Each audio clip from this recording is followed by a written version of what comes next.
Bonjour à toutes et à tous, c'est RK. Aujourd'hui, nous nous retrouvons dans la 29e partie du cours sur les espaces métriques. Donc aujourd'hui, nous allons nous intéresser à la continuité uniforme. Rentrons alors dans le vif du sujet.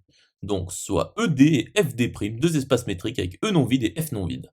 Donc soit T ronde, S ronde, deux structures uniformes justement associées respectivement à D et D'. Donc soit F, une application de E dans grand F. Donc F est dite uniformément continue si et seulement si, et bien pour tout epsilon strictement positif, il existe alpha strictement positif tel que pour tout xy de E2, D de xy est strictement inférieur à delta, implique que D' de f de x, f de y est strictement inférieur à epsilon. Donc il s'agit de dire que la continuité est la même peu importe les points. Donc nous noterons alors C ronde U ronde de ED grand F D', cet ensemble d'applications. Poursuivons l'étude. Donc démontrons que pour tout G application de E dans grand F, G est uniformément continu de ED dans grand FD' est équivalent à pour tout V de S ronde, il existe W appartenant à T ronde tel que pour tout XY de E2, XY appartient à W implique que F de X, F de Y appartient à V. Donc soit G une application de E dans grand F quelconque. Donc voyons l'implication directe. Donc soit G une application uniformément continue, donc cette fois on la suppose uniformément continue, donc soit V appartenant à S ronde quelconque. Donc il existe epsilon strictement positif tel que l'image réciproque par D' de 0 epsilon est incluse dans V, donc par définition justement de cette structure uniforme associée. Et donc il existe alpha strictement positif tel que pour tout xy de E2, D de xy est strictement inférieur à alpha, implique que D' de f de x, f de y est strictement inférieur à epsilon.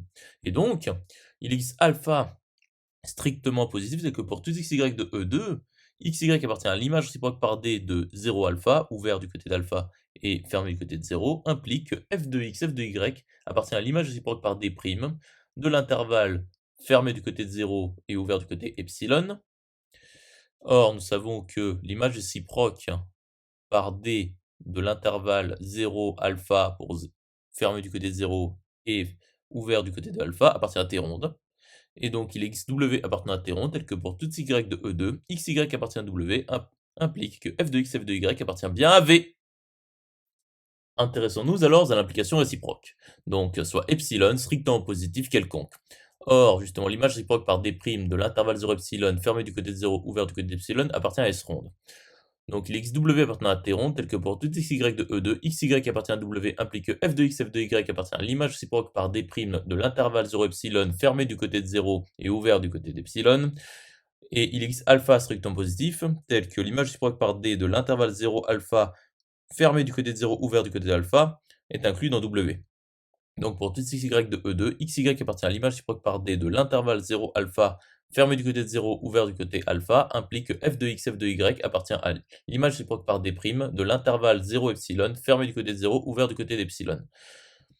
Et donc il existe alpha strictement positif tel que pour tout xy de E2, D de xy est strictement inférieur à alpha implique que D' de f de x, f de y est strictement inférieur à epsilon. Conclusion établie. J'espère que cette vidéo vous aura plu et vous sera utile. À présent, un serveur Discord est mis à votre disposition. Vous trouverez le lien dans la description. Nous nous retrouvons dans la 30e partie.